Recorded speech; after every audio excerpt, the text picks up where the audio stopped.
നമ്മളെ വിഷയം എന്താന്ന് ഓർമ്മ പറഞ്ഞിട്ടോ. അസ്സലാമു അലൈക്കും വറഹ്മത്തുള്ളാഹി തആല വബറകാതുഹു. പ്രിയപ്പെട്ടവരെ, നാം ഇന്നിവിടെ ഒരുമിച്ച് കൂടിയിരിക്കുന്നത് ലോകത്തിന്റെ പ്രവാചകൻ നബി മുഹമ്മദ് മുസ്തഫ സ്വല്ലല്ലാഹു അലൈഹി വസല്ലമ തങ്ങളുടെ 1500ാമത്തെ ജന്മദിനാഘോഷത്തിലാണെന്ന് നമ്മൾക്ക് എല്ലാവർക്കും അറിയാം. നാം ഏവരും കണ്ടുകൊണ്ടിരിക്കുന്ന ഇസ്രായേൽ ഫലസ്തീൻ തമ്മിൽ നടക്കുന്ന യുദ്ധം. പ്രിയരെ, ആ യുദ്ധത്തിന്റെ തുടക്കം എങ്ങനെയാണ്? ആ ഗസയിലെ പാവപ്പെട്ട കുഞ്ഞുങ്ങൾ, അവരുടെ ഇപ്പോഴത്തെ അവസ്ഥ എങ്ങനെയാണ്?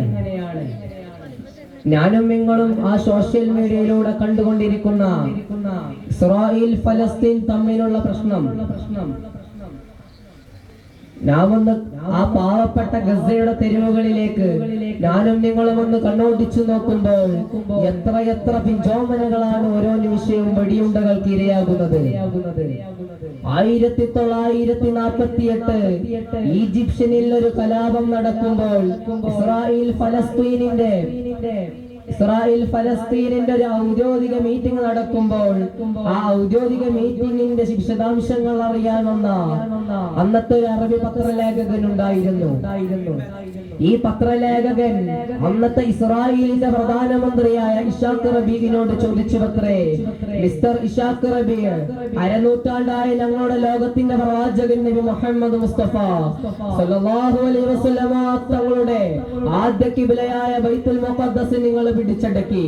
അല്ലാഹുവിന്റെ റസൂലിന്റെ ചരിത്രമുറങ്ങുന്ന ഭൂമിയെ നിങ്ങൾ പിടിച്ചടക്കുകയാണെന്ന് ഞങ്ങൾക്കറിയാം.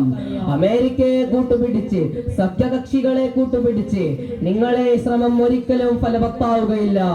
കാരണം ലോകത്തിന്റെ നേതാവ് അഷ്റഫുൽ ഖൽഖ് നബി മുഹമ്മദ് മുസ്തഫ സ്വല്ലല്ലാഹു അലൈഹി വസല്ലമ തങ്ങൾ 14 നൂറ്റാണ്ടുകൾക്ക് മുമ്പ് വഫാത്താകുന്നതിന്റെ മുമ്പ് ഞങ്ങളോട് പറഞ്ഞൊരു കാര്യമുണ്ട്.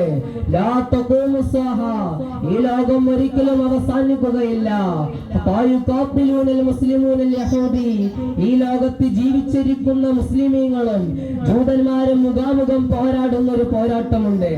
ആ പോരാട്ടത്തിൽ മുസ്ലിമീങ്ങൾ വിജയിക്കുകയും ആ പോരാട്ടത്തിന്റെ വിജയമറിഞ്ഞ് ജൂതഭടന്മാർ, ആ പോരാട്ടത്തിന്റെ ജൂതഭടന്മാർ അവരെ പിന്തുടർന്നു വരുന്ന പരാജയത്തിന്റെ കൈപ്പിനീര് കുടിച്ച ജൂതഭടന്മാരുണ്ടല്ലോ, അവരെ പിന്തുടർന്നു വരുന്ന മുസ്ലിമീങ്ങളിൽ നിന്ന് രക്ഷ നേടാൻ വേണ്ടി ജൂതഭടന്മാർ കാടും വീടും ഓടി നടക്കുമ്പോൾ പുറകെ വരുന്ന മുസ്ലിമീങ്ങളിൽ നിന്ന് രക്ഷ നേടാൻ വേണ്ടി വൃക്ഷങ്ങളുടെയും കരിമ്പാറക്കെട്ടുകളുടെയും ബാക്കിൽ പോയി ഒളിച്ചു നിൽക്കുമ്പോൾ അല്ലാഹുവിന്റെ റസൂൽ നമ്മോട് ഓർമ്മപ്പെടുത്തിയല്ലോ, ഈ ലോകത്ത് സംസാരിക്കാൻ കഴിയാത്ത, സംസാര ശക്തിയില്ലാത്ത വൃക്ഷങ്ങളും കരിമ്പാറക്കെട്ടുകളും ഒക്കെ വിളിച്ചു പറയുമത്രേ, ഓ അല്ലാഹുവിന്റെ അടിമയായ മുഅ്മിനീങ്ങളെ, എന്റെ ബാക്കിൽ ഒരു ജൂതഭടൻ ഒളിച്ചു നിൽക്കുന്നുണ്ട്, ഫതആൽ, അവനെ കടന്നു വന്ന് വധിക്കൂ എന്ന് ആ ജൂതഭടന്മാരെ വിളിച്ചു പറയുമെന്ന് ലോകത്തിന്റെ പ്രവാചകൻ നബി മുഹമ്മദ് മുസ്തഫ സ്വല്ലല്ലാഹു അലൈഹി വസല്ലമ തങ്ങൾ പറയുകയാണ്. നാം ഒന്ന് ആലോചിച്ചു നോക്കണം.